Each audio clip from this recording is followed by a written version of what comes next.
Welcome to a Foxy Tech Tips tutorial on stopping the Nintendo eShop from requiring a password every time you open it. If you find this tutorial helpful, please consider subscribing to my channel and liking the video. From the home screen of your Switch, open up the Nintendo eShop.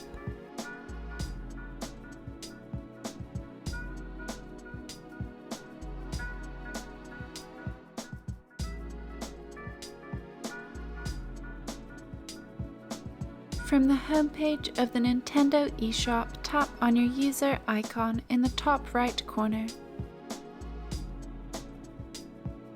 Select the first option from the left sidebar menu, and then scroll down the right sidebar menu to Password Entry Settings, and tap Change.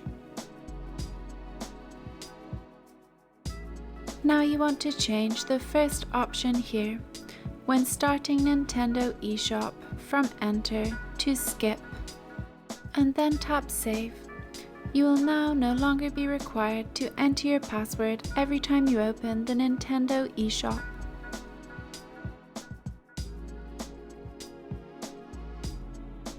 And that draws an end to this tutorial.